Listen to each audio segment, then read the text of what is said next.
Hello there, and you're very welcome along to week 3 of the Sunday Game. Now, it's not as busy a weekend as the forthcoming couple of months will bring, but we still have action from 4 provincial football quarter-finals and will reflect on one of the biggest results in hurling in recent years, that win for Westmeath's under-21 hurlers over Kilkenny. Indeed, we have a proud Westmeath man with us on the panel tonight, and alongside Desi Dolan, we're joined by Kieran Whelan from Dublin and a man from one of the other emerging hurling counties in Leinster, Kerry's Pat Spillane. And we'd like to thank Pat for being here. He just flew in from San Francisco this morning, so maybe later in the programme I'll show you the photo of Pat striding along Ocean Beach in his yellow and pink thong, but that's for later. Let's get to the more important matters. Our first port of call is Kingspan Breffni Park for the Ulster clash between Cavan and Armagh. It was perfect weather, a big crowd, so could Armagh turn recent form around? Let's find out as we join Martin Carney and Ger Canning.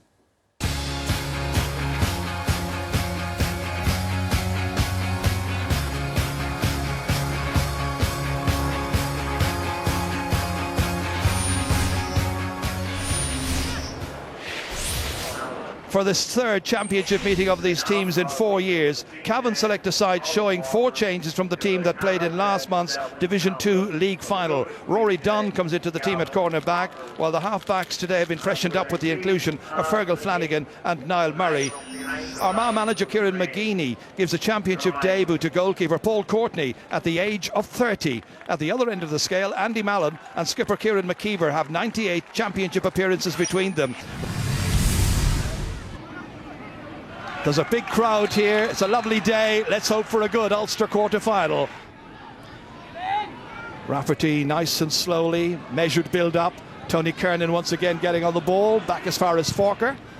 He's got a good left boot normally, that's going to hang there. Well taken in by Raymond Galligan. We were talking before the match about Paul Courtney and the other goal, the fact that he hasn't played in the championship for Armagh in goal, but of course Raymond Galligan's something of a novice goalkeeper as well. Played last year, but is usually an outfield player with his club. Cian Mackey, Shawnee Johnston, looking for the first score, and I think he's got it. Big roar of approval. Yes, indeed, a huge roar of approval, but I think they can thank Raymond Galligan for a confident piece of goalkeeping on the first place. Then giving the ball out to Mackey. Mackey, a lovely assist that time to Shawnee Johnson, and that'll do his confidence the world of good. I think he got a goal in 5 the last day he played against Armagh. That has got him up on a very good start. Niall Murray here was called into the League 2 final after a half an hour by Terry Hyland. Oh. Garrod McKiernan trying to feed it forward. Again, too many backs there. And I do think Armagh have learned maybe a little bit from the Tyrone experience. It's in-depth defence. It's breaking quickly here this time through Ethan Rafferty. Oh, this will be some point. Great score.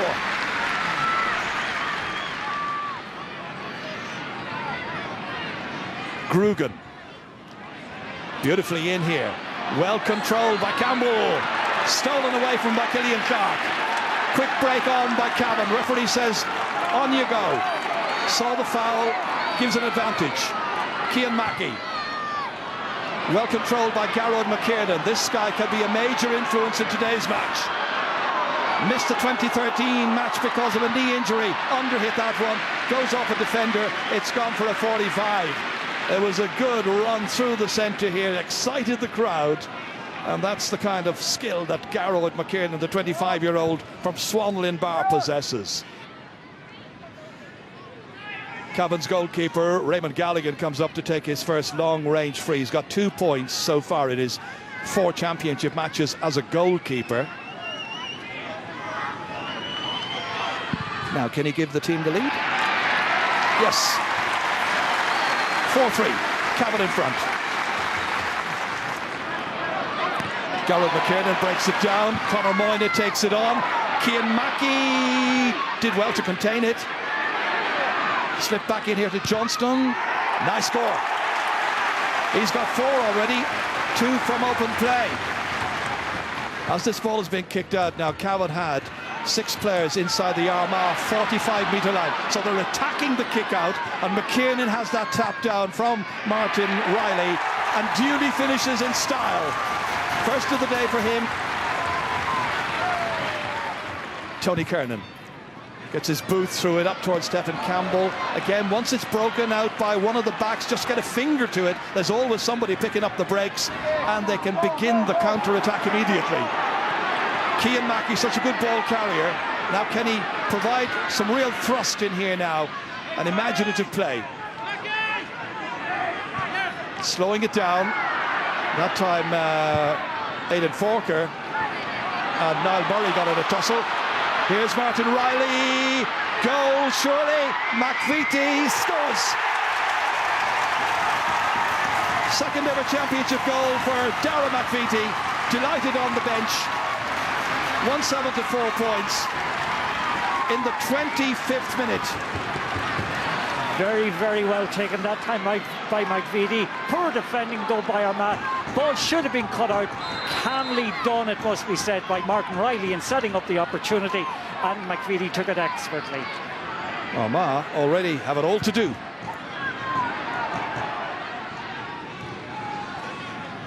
Forker in here as far as Ethan Rafferty.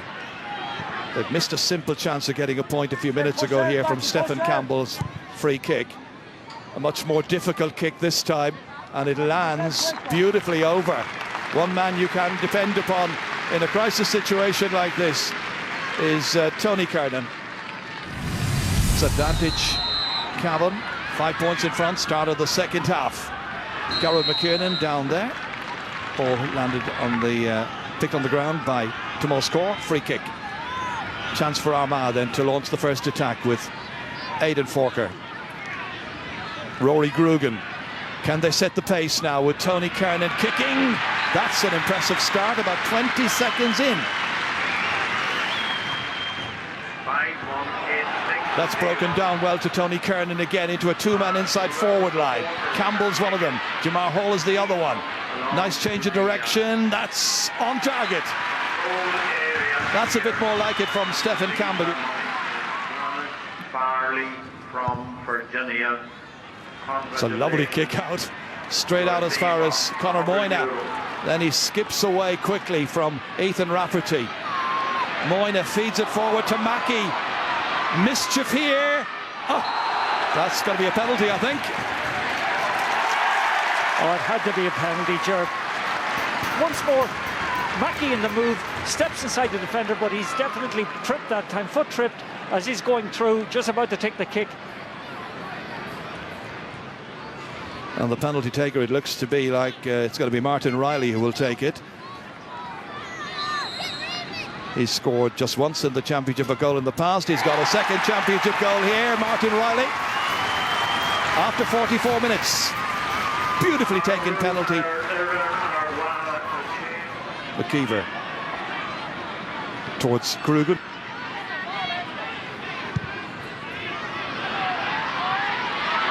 And this time the referee brings the ball towards the penalty spot because it's a penalty for a drag down. And maybe a lifeline for Armagh here. I think the actual pull was inside the large rectangle. That is a penalty. Well, if any game needed an Armagh goal, they've been trailing the whole time. This is it. Stephen Campbell has got 6 points in the match so far. Has to get this. Everybody back. Campbell saved. Raymond Galligan's the hero. A miss by Stephen Campbell. Didn't hit it particularly well, and the goalkeeper judged it by going straight down to his right-hand side, and Campbell can curse his luck. And by the same token, Cavan can come forward and score the next score through Shawnee Johnston. That is a 4-point turnaround. Campbell should have scored from the penalty, didn't, and up the field went Cavan, and now it is 2-13 to 12 points. Looking to get another score there, Conor Moyna. Instead, it's McVitie. Off the post and over. One of those days. He'll end with a goal and a point to his credit. Tony Kernan playing around the edges and finally pumping it in there towards Kernan. That's Tony Kernan, and eventually won back by Cian Mackey. and the referee side decides that is enough. And Terry Hyland and his squad have done a right good job here in a potentially tricky afternoon. They came in as favourites, they justified favouritism. Final score here is Cavan 2 goals and 16 points, Armagh 14 points. Yeah, we're very happy to get a win. The first round of the championship can be always a sticky one, and it hasn't been for Cavan the last couple of years. We were probably knocked out of the championship by the eventual Ulster champions the last 2 of the last 3 times this last 3 or 4 years. So it's good to get that one out of the way. From your own point of view, is it good to get that first championship match back and out of the way? Yeah, I suppose, got a good run in the league, picked up a bit of an injury at the end, but good to be back playing in championship football. I suppose that's why you play, you train so hard during the year to try and get back for these big championship days, and big Cavan crowd here, and we're delighted now to get the win. What you did today, is that enough to beat Tyrone, do you think? Probably not, but Tyrone's a totally different animal. It'll be a totally different game. It'll be more cagey. They'll be playing more defensive. Every time you go out to play football and Ulster is a different. Well, look, we're looking to get to an Ulster final. It's a long time since Cavan were in an Ulster final, and we're playing one of the best teams in the country. To give us a bit of a lesson a couple of weeks ago, so we have to learn from that, look how we can progress, and we're looking forward to whenever that is, 3 weeks' time in Clonus, and we'll give it a good rattle. Indeed, and let's see the draw for the Ulster Championship.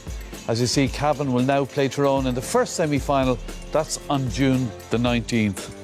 Well, Desi, an impressive win for Cavan. Was the result ever in doubt? No, I don't think so. There was a time in the second half, maybe, when Armagh missed the penalty, you would say that it was getting close and there was a bit of momentum, but I felt Cavan were very comfortable throughout the game. I think they gave an accomplished performance. Coming into this match, I would have felt that Armagh had a lot to prove, and it was a good opportunity coming into the championship for Kieran McGeeney and his players to kind of right a few wrongs. They were hammered earlier on in the league, but it didn't work out like that. I thought Cavan were very comfortable, and Terry Hyland would be delighted going into the next round. What did you make of Cavan today, Pat? Well, first of all, just thanks for the loan of your tongue. In fairness, Desi, you have some selection. I didn't quite like those frilly ones, but anyway, thank you very much. Cavan, I was very impressed by Cavan, particularly in the first half. I thought they played lovely football, transitioned quickly from defence to attack. Played with pace, playing with confidence. 8 different scorers today. They're a nice team. They'll put it up to Tyrone. It's some transformation. The first 2 league games, they were averaging 11 points a game. That third game against Meath, 7 points down, won by 16. And since then, they're averaging 22 points a game, with the exception of the Tyrone match. You talk about game plans, and for the last couple of years, Terry Hyland had Cavan playing a game plan which was ultra defensive, and it wasn't playing to their team strengths. I think, sometimes when it comes to coaching and when it comes to game plans, and you compare and contrast Terry Hyland with Kieran McKeever, yes, a game plan must worry about the opposition and must be defensive in some way. But the key elements to a game plan must be playing to a team's strength, allowing players to express their vast range of skills, and having players enjoying themselves, the freedom to express themselves and enjoying themselves. Cavan, since that in the last 5 league games, look like a team that are expressing themselves, that are enjoying themselves, and are playing because they're skillful footballers and they're playing with confidence and they're attacking. Where on the other hand, maybe question marks whether the same applies to Armagh. Yeah, Kieran, where are Armagh now? I mean, they haven't had, it's been a tough, they've worked hard, I know they have under Kieran McGeeney. Yeah, it's a difficult night for Armagh, and I suppose when you weigh it up, the best team won today and they came in as favourites, and people were talking about an ambush today that Armagh would turn over that league result, but Cavan were just at a step ahead of them. And I suppose the difficulty for Armagh tonight is in the first year you look at a manager and you look and see is he moulding a team. You have to have patience, you have to see what direction the team is taking. Armagh were very poor against Donegal last year, and they were very poor today. And it's difficult because Kieran McGeeney, I'm sure, is a motivated guy. He sets high standards, he sets professional standards, he wants the best for his players, a passionate Armagh man. But to me, it's a balance of getting the game plan that doesn't look fit for purpose, and a combination of coaching as well. Like the strengths that Kieran McGeeney would have as a player in terms of their tackling, in terms they got a lot of men behind the ball today, but the quality of their tackling was very, very poor at times, and they looked like a team that just weren't well coached or well organised defensively, and I think that shone through. Like there wasn't any time where they got 2 or 3 men. They 12, 13 men back, but they didn't turn over much ball. Look, they made it very easy for Cavan. So I think there's it's about setting good standards, but I think you have to bring good people around you as well. You have to, and maybe that's the missing link in Armagh. I don't know. I've been a critic of Kieran McGeeney over the last number of years, and I certainly don't rate him as a top-class manager. At the same time, I will say that I feel that the criticism levelled on him is very much over the top. Armagh are a team who haven't a conveyor belt of young talent coming through. They were a team who went into today's game without Jamie Clark, arguably one of the top 6, top 8 forwards in the country. There was no Kevin Dyes, who was their best player last year.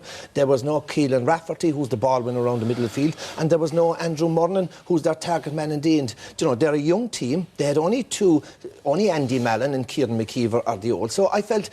You know, I was listening to Joe today and I felt just Joe was over the top in his criticism. And you know, when he talked about Crossmaglen fellas not making themselves available, talking to Crossmaglen players, that is not true. And you know, Joe's a brilliant debater, a brilliant wordsmith, brilliant at arguing. But sometimes, that's Joe now. But let's talk about Armagh. But let's be fair. I think, you know, you have to play the hand you're dealt with, and I think he's dealt with it. I think there's an element that they're just not good enough, and I think you can talk about Crossmaglen all you want, but probably a couple of Crossmaglen's best players were playing. Yes. Aaron Kiernan, okay, not playing, 29 years of age. It's still probably expected he's something to offer Armagh, but he didn't get picked a couple of years ago, and maybe he decided rather than have a big fallout, he decided to opt out of intercounty football. He could certainly offer them something. Jamie Clark opted out of Crossmaglen himself. That's not Kieran McGeeney's fault. So, as I said, it was a combination of maybe just not being good enough, but I think looking at that Armagh team and looking at how they defended today, I would say that there is 10-20% more in that group. OK, well, what we'll do is we'll analyse that Cavan victory and the Armagh defence in more detail after the break. We'll also have football action from Connacht and Munster, plus the famous win for Westmeath's under-21 hurlers. But right now, on the Sunday game, it's competition time. RTE Sport are giving you the chance to win a trip to this summer's Galway Races Festival. You and a friend will be treated to a 2-night stay at the Connacht Hotel in Galway, sponsor of Monday's feature race. Plus, there's also VIP tickets to the Galway Races Festival on July 26th, including champagne reception, 5-course meal and lots more. And so that you can make the most of it, there's €1,000 spending money too. For your chance to win the lot, answer this. Which of these won the 2015 All-Ireland Senior Football Final? Was it Kerry, Dublin or Mayo? To enter, call 15 16 71 71 82 or text the word GAME followed by your answer and name to 57001. Viewers in the north can also text to 57001 or call the number on screen. You must be over 18 to enter. Lines will close at midday on Tuesday, June 7th. Full details are on rte.ie/competitions, where the lucky winner will also be revealed.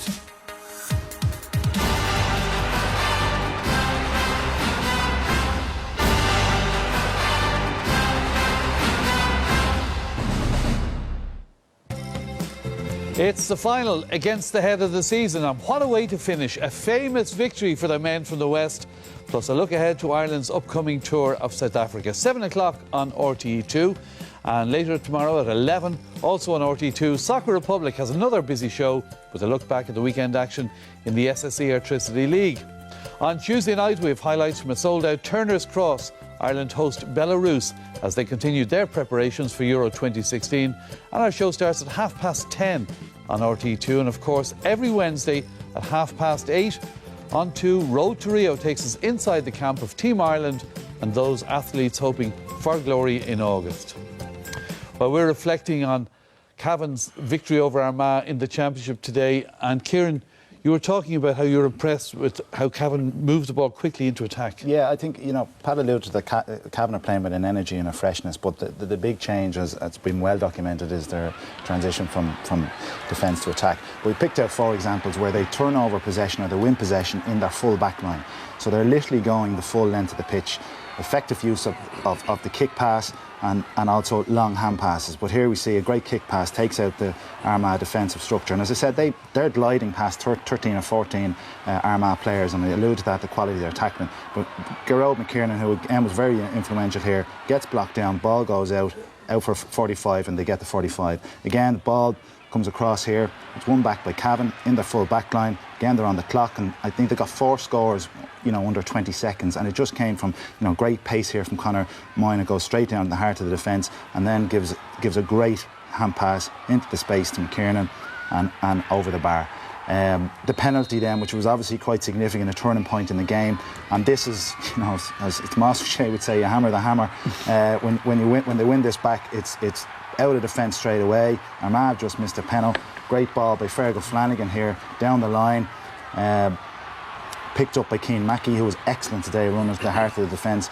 And it's just quick, it's direct, it's utilising all the skills of the game with the foot pass, the hand pass and effective forwards. And to be able to do that is a huge part of the game. And we criticised them last year about being very, very defensive. They've added that to the game. Yes, they do leave a few holes behind, but you know, everything is forward momentum. There's no slow lateral play across the pitch, and that's made a huge difference to their game. And they're playing with that energy, they're playing with that belief and that vibrance that they've bought into the game plan, and they're implementing for their managers.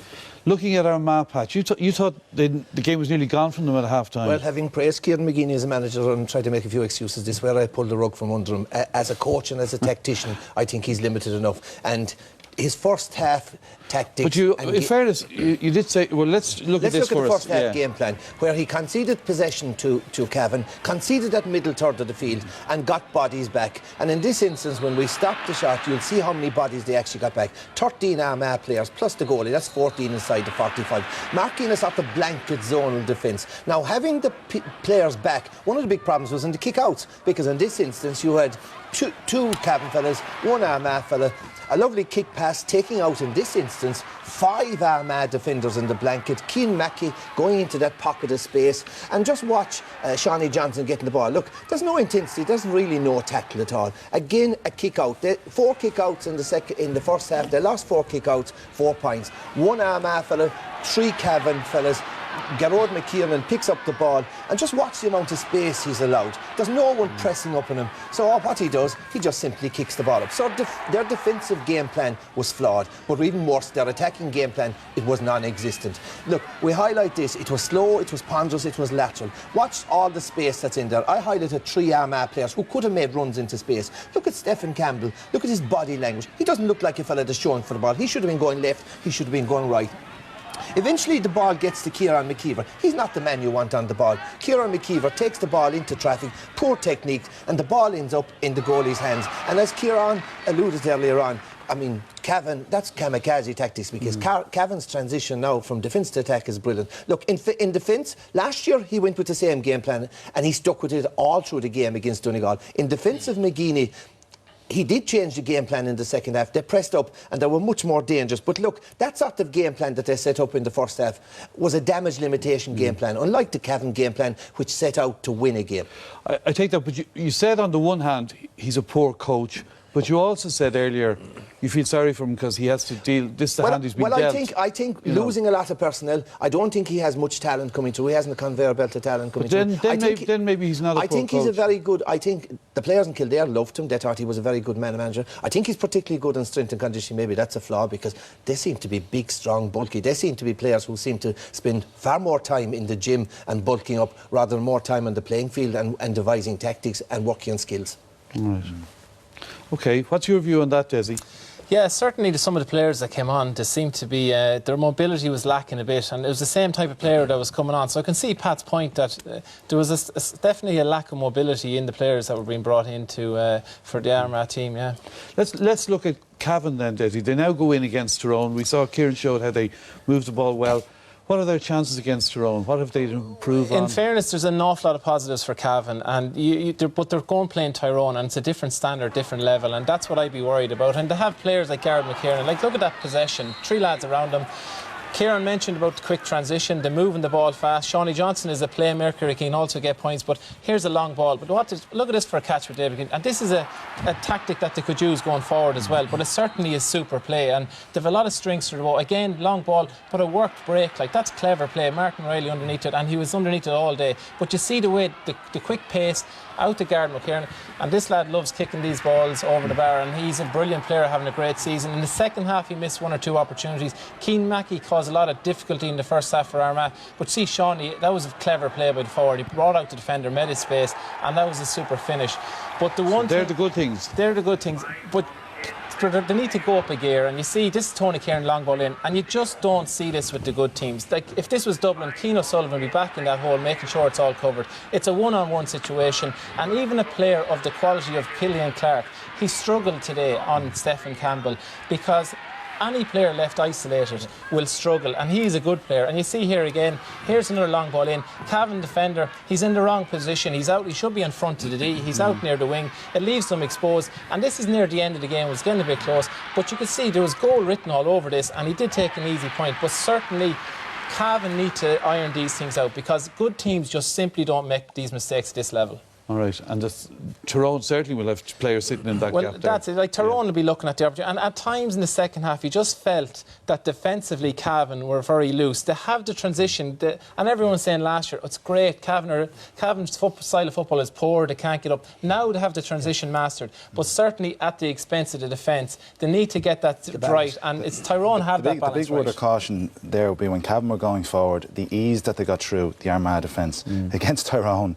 It's a different animal. You bring that ball into contact, you've lost possession. So they have to work their way around that. Speaking of different and differences, the two kick-outs were very different today. Very much so. And I thought Raymond Galligan had a super game for Cavan. I thought, Cavan, I think, won 95% of their own kick-outs. And it was smart kick-outs. But what he done was he looked for Martin Riley, he put it down the flanks. And Martin Riley was hugely influential right throughout the game for Cavan today. But I think he hit him 5 or 6 times. And it was... Again, I bring this back to the tactical piece that nobody up in the stand from Armagh saw that this was a key option for them. We're into the second half now and they're still hitting it out to Martin Riley. So it was smart use, down the flanks, a safe ball, a good ball winner, and Armagh didn't rectify it at all. When we contrasted to the other goalkeeper there, Paul Courtney, who's an outfield player, came in, and you look at this, he gives a short ball here. Kieran McKeever, there's 4 Cavan men around. Now, I don't know whether this was a tactical decision, whether they're trying to evolve, but him giving the 1-2 and going out the field where there is other Armagh players there is fraught with danger. Here we have, he's ahead of the play. He's in no man's land. He's going up and there's Armagh guys here. Look, 5 guys running behind him. What is he doing? Heading up there, like it's actually planned. But he turns now and he's gone back. It's like he just ran up. So I just couldn't. If it was planned, I don't know what the purpose of the plan was. But isn't it great to see a player? It was fraught. But in this modern era where players are straitjacketed into systems and roles, isn't it great to see a fella off script and doing his own thing? Come on. Let's bring a bit of enjoyment back to the game. God save us. So good tactics by Kieran McGeady. I hope it was off. Well done, Kieran. No, first of all, let's name our Air Man of the Match then for today. So who are our nominees? The first nominee, Des, was Shawnee Johnson. Great game. The return of Shawnee after a difficult couple of years. He was hugely influential in the forward line. 7 points, 3 from play, kick crucial scores. The second nomination, a guy that I have huge admiration for, man mount in the middle of the park, Rob McKiernan. Hugely powerful guy. Great left foot, has a good right foot as well. They moved him back into the middle of the park today, kicked 3 exceptional points. And the third nomination, alluded to Martin Riley, picked up a lot of kick-outs, linked the play, very, very smart footballer, and I thought he made a massive contribution today. Okay, and your winner, Desi, is? Martin Riley. Kieran said a smart footballer, ran the show from the start to the finish. He won an unbelievable amount of kick-outs, he won breaks, he set up the goal and scored the penalty. It's not much more he can do. No, all right then. Well, congratulations to Martin then. I doubt if there are many Sunday Game Awards lying around the village or Killygarry, so let's hear from Martin now. Martin, great to just get that first championship game out of the way and with a win. Yeah, it was a very important game, and we're delighted we could get the right result. And we prepared well over the last few weeks, and we're just delighted to get the win. We knew it was going to be a tough game against Armagh. They're a good team, and I suppose we won well here against them in the league, and we knew they were going to come here today fighting, and it was a tough game. Just delighted to get the win. Are you already talking about Tyrone in that dressing room? Not really.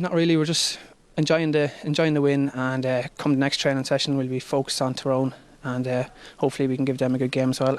I've no doubt you will. And Martin Riley, congratulations on being the Ayr RT Man of the Match, and Vernon Fox from Ayr is here to give you your award. Thank you. All right, well done, Martin. Lots more action and analysis to come here on the Sunday Game. Make sure you join us after the break.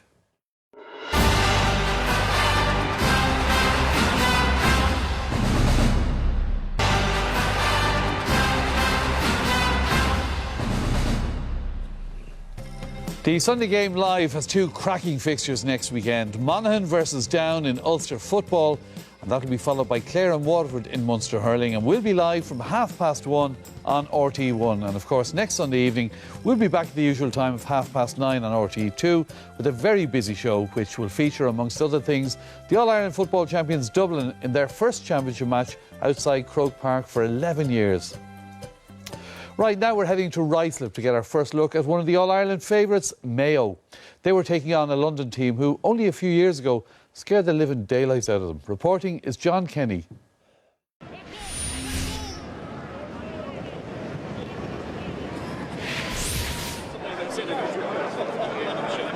The usual big crowd here in Ruislip for this Connacht quarter-final. London taking on Mayo. It should be too strong, that is Mayo. Stephen Roach obviously taking no chances with London. That could prove tricky over the last couple of years. In fact, London reached the Connacht final back in 2013. But the feeling here today is that Mayo should perhaps be too strong. London opened the scoring in the 5th minute of a cagey opening with this Scott Conroy free. And then Mayo were given something of a setback when the influential Cillian O'Connor was black-carded with just 6 minutes gone. But the Connacht champions shook off that loss and began to take control, levelling with Robert Henley 45 before 3 points in a row from championship debutant Evan Regan put Mayo ahead. Moments after, Mayo scored their opening goal in the 21st minute as London's back line was cut open and Jason Doherty fed Conor Loftus to score. Mayo's second goal came in the 25th minute as once again London were ripped apart, and Doherty this time scored himself, getting the ball past London goalkeeper Gavin McAvoy. London at least kept Mayo honest over the remaining minutes of the half, and 3 points from Kieran Deely's men, including 2 from Adrian Moyles, and that Mayo held the advantage at half-time as they led by 9 points. The swirling wind at Ruislip didn't help the quality of the play or indeed Mayo's finishing, and London themselves were able to put over some early points in the second half. Moyles with this one from play cut the gap to 8. But Mayo were not to be denied, and they scored 4 in a row, including 2 for substitute Andy Moran, as Mayo were able to empty their substitutes bench in the second period. Their 5th unanswered really killed off the game as a contest, as Kevin McLaughlin scored his first and indeed only point of the afternoon. It was now all too easy for Mayo. Moyles got a London free to end their scoring, but it was Mayo who ended up on top. In injury time, they were able to add yet another score, this time from the boot of Alan Dillon. So Mayo is expected to advance to the Connacht semi-final, a game against Galway in June. For London, it's now off to the qualifiers. Full time in Ruislip it finished Mayo 2-16, London 9 points. We played well in patches, obviously good margin at the end, but yeah, our score execution wasn't at the level that we'd expect. But I suppose the pleasing thing was that we were finding ourselves in a position to execute, but that's something that we'll work on over the next 3 weeks. Kieran obviously got a very good start in that game and pegged them back a little bit, got an early point, but obviously couldn't come on from the Cillian O'Connor black card because they were well ahead at half-time, weren't they? Yeah, they were. I thought we started the game very well. We always tell our players to play with a lot of determination and courage. I thought in the first few minutes, we really pinned them back. You know, we got a score. We were a little bit unlucky to kick a few short, you know, against the strong wind. But after 10 or 15 minutes, we were actually relatively pleased with our position. Yeah, not a bad performance from London, but of course, as expected, we have Mayo going through, and they're now in the second Connacht semi-final. They play Galway. What a game that'll be on the 18th of June in Castlebar. Desi Dolan, I suppose, it wasn't a bad performance from London. Mayo didn't go mad against them, but what do you make of this game? Well, in fairness to London, I think they're doing a lot of development in terms of their own players, British-born players, and I think they've a lot of development squads and things like that. So that's a positive. There's still have the likes of Mark Gotcha trying his best to get a win and all that, but at the same time, you kind of got the feeling coming into this that London weren't as strong as they have been previously. Mayo are a team of a lot of experience, a lot of quality footballers. They'll be looking to the Galway game. I can just see them cruising into a Connacht final, and I expect it to be Roscommon. But certainly, it's just Mayo going for 6 in a row. It's plain sailing for them. And some people wonder, have they been there too long? But Pat, you still like this Mayo team a lot. Well, first of all, can I give credit to London? I thought they'd be hammered. They finished last in Division 4. They had 4 London-born players on the starting 15 and 3 on the sub. So, look, credit where credit is due. They gave a battling performance. Like, as regards trying to check out on how good Mayo are, disregard this game. Except for two nice shining lights. 2 very promising under-21s. Conor Loftus very impressed with him 21, scored 1-2 today, and Stephen Cohen playing as well. And the other extra thing that came out of today's game was Evan Regan, who was the new forward playing during the league. He was brilliant during the league, brilliant again today. So that's the positives. I really believe that if there's a team to topple Dublin, Mayo are my fancy. Great management team, athleticism, physicality. You know, they can really get it onto Dublin. They should have beaten Kerry in the semi-final, the two semi-finals 2 years ago. Should have beaten Dublin in the drawn game last year. You look at the league game this year where they had only 2 weeks training and restricted Dublin to 9 points. What do they need to become All-Ireland champions? I think they need a defensive system in place. But what I like about them, once upon a time, they never had a marquee forward. Then Cillian O'Connor arrived. Now Diarmuid O'Connor has arrived. Now Aidan O'Shea is at the top of his form. And with Evan Regan and Conor Loftus, I think they have the ingredients to go very, very close. They're the team, are they? I half fancy them as a dark horse, yes. But even during the league, somehow they've managed their expectations pretty well. They're not a dark horse, sorry, Desi. They're not a dark horse. They're well, white. Look, Dublin are the raging hot favourites by everyone. But I would fancy, I have a sneaky fancy for Mayo. Ahead of Kerry? Yes. Kieran Whelan? Well, it's great to see that Pat's building them up after a great win against London today, you know. But listen, no, I'd be and they usually swallow it. They had Dublin on the rack last year, and I've admired this Mayo team for years. But they're under new management. They kept a low profile in the league, which was positive. I will reserve judgment till I see defensively. I still think there's question marks over their defence. I think they'll probably catch that game today, shakes off the cobwebs. They'll beat Galway, but I think I'd reserve judgment till later in the year. They are contenders, but I still think they've a bit of improvement. Okay. Poor old Galway being written off here as a great raid. Anyway, that's in a couple of weeks, that semi-final will be a great game. Next we turn our attention though to the 2 football quarter-finals in Munster.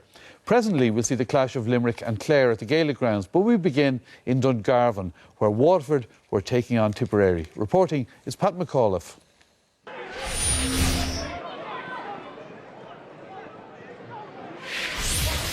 Picturesque Friar Field in Dungarvan was the setting for the meeting of Division 4 side Waterford and a Tipperary county who they had lost to by 22 points at the same stage last season. Waterford, without a championship win since 2011, opened brightly with 3 points from Paul White, who would land 5 before the break from play and freeze, including this great effort from near the left touchline. But Tipperary, who made the last 12 of the All-Ireland series twice in recent years, responded well. Clonmel's Michael Quinlivan got them on the scoreboard. And with powerful midfielder George Hannigan putting over 3 scores from play before the break, they were quickly level. The home side's Gavin Crotty got his name on the score sheet with one of the scores of the game.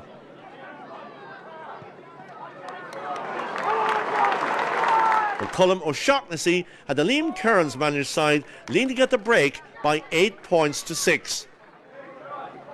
The hot favourites took over after the break, with Moyle Rovers' Peter Aitchison scoring one of his 3 points, and Kevin O'Halloran adding a couple of good frees before they scored a killer goal on 47 minutes.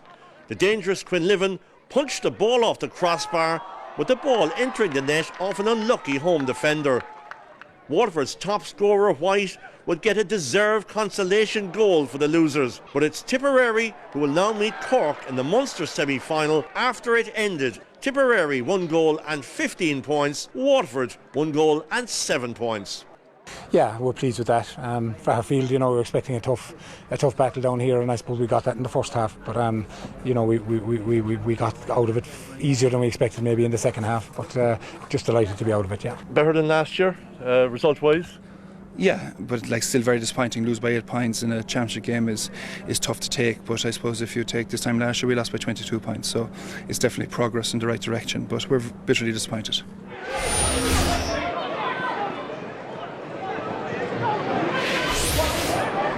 Just over 3,000 fans assembled at the Gaelic grounds on a warm, sunny day. Lots of new faces in the Limerick panel this year. They're still without a win in 2016, but high-flying Clare arrived here as strong favourites.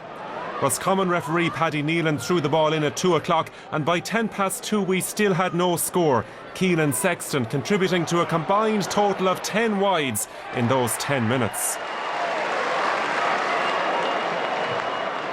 Limerick enjoyed the bulk of possession early on and eventually found their shooting boots with an Ian Ryan free and this effort from midfielder Cian Sheehan.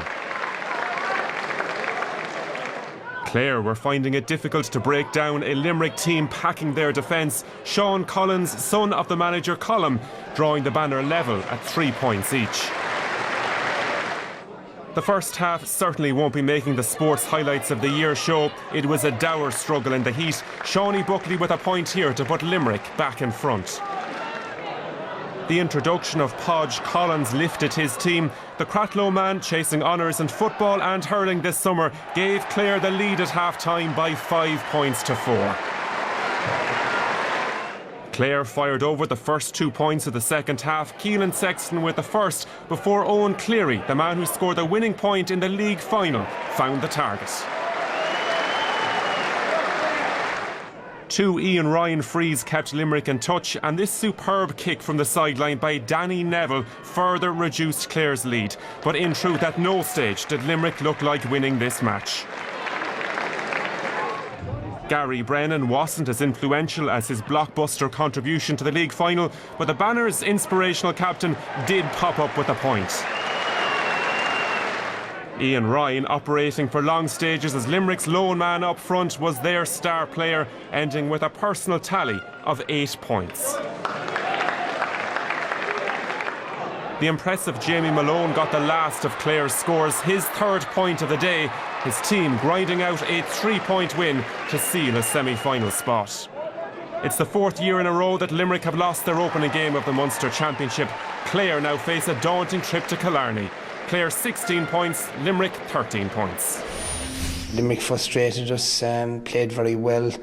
They had a good defensive system, which we, at times, a lack of patience in trying to break it down. But I suppose, as championship is championship, and we're just glad to be playing in 2 weeks' time. They're a very young team. There's no getting over that. We had a half-back line in midfield today of 3 20-year-olds and 2 22-year-olds. They're the future of Limerick football. They've had a huge experience now in terms of a tough league and a very competitive first round of championship. And if they just store all those things inside in their brain for the next few years, like that will give them experience that they can't buy. Here's the lineup for the Munster football semi-finals to be played in 2 weeks' time. Tipperary versus Cork in Semple Stadium, Kerry versus Clare in Fitzgerald Stadium in Killarney. So they can look forward to those games, which won't be easy. Waterford and Limerick, of course, head for the qualifiers. Desi, Westmeath, I know you had good days, but there were also days when you were beaten in the first round and you went into the qualifiers. What's it like for a team, after you're knocked out of the championship and you have to hang around and wait for the qualifiers? Well, qualifiers came in 2001, and normally when you get beaten, that was it, gone, finished, and your summer was over. And then the qualifiers come in and you said, this is great, we get a second game. And if you were lucky, you could win another. And it was great. But what's happened now is the good teams have realised that this is an opportunity for them to get back into it and get back into quarterfinals.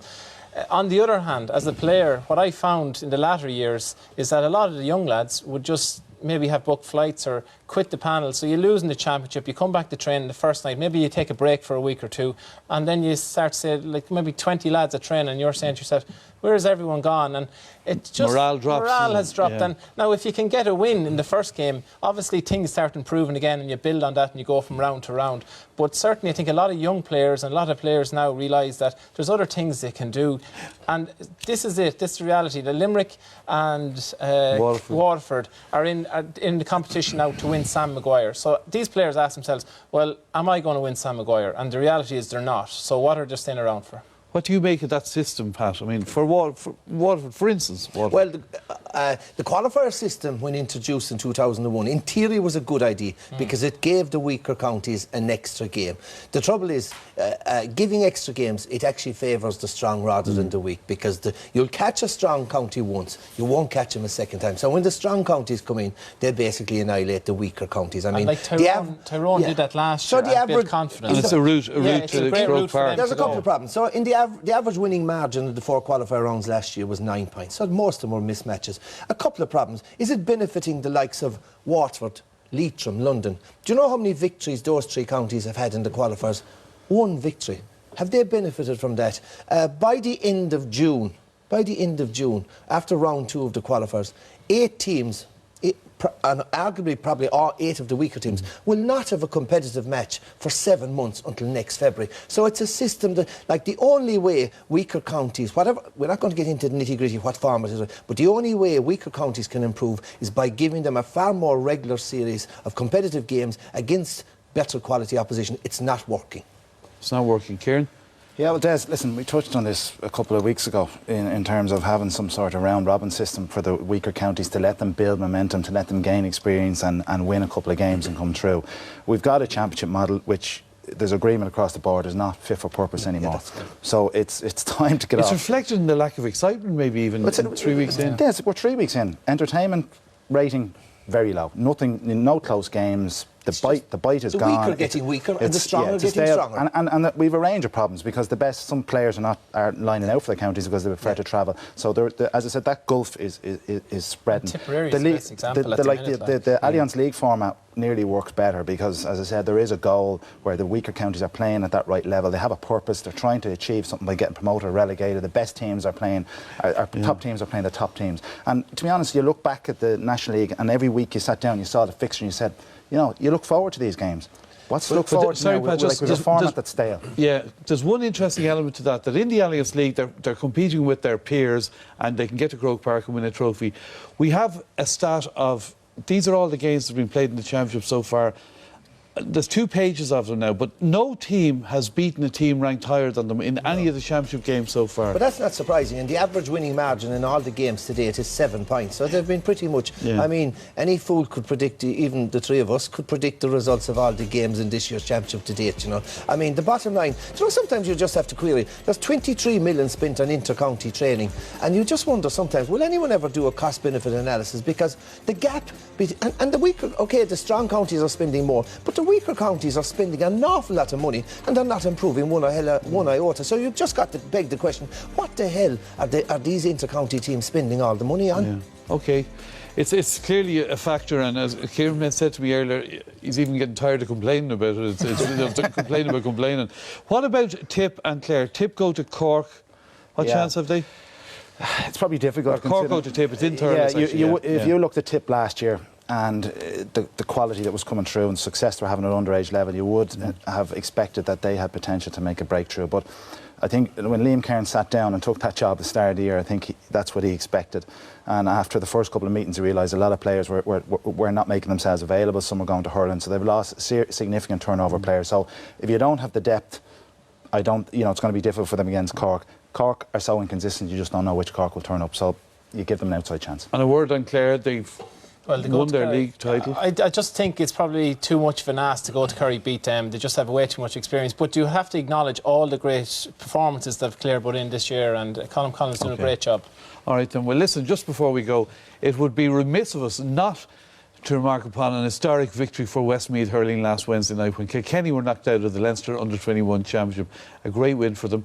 And Desi, we've pictures here of Westmeath's victory. Wasn't it a fantastic win for them? Absolutely incredible, and the players deserve huge credit. I was following the game on Twitter. I was kind of going, there must be a mistake here. We're beating Kilkenny, and that was this was a penalty in the last minute, wasn't it? Yeah, but like they just consistently they were in front the whole way through, and they put in a massive performance. And the scenes at the end, you just don't see scenes like that enough. Probably in the GA, where the total underdog, I think they were 14-1 to win the match. Were they? But the scenes were incredible, and a lot of very good hurling work. Yeah. Now you'd wonder where the focus is for the next match, but at the same time you may enjoy wins like that. It was absolutely incredible. But you saw Connacht yesterday, you saw Westmeath hurlers during the week. They were teams who went out and believed and tried to win the game, and they did. So you can dare to dream at times if you're on the underdog. Great stuff. All right, thank you very much. That's about it for tonight. My thanks to Desi, to Kieran, to Pat, even though Pat wouldn't wear one of the pink ties as the senior analyst. We'll be back again next week with a very busy programme. So until then, from all of the team here, have a good week. Bye-bye.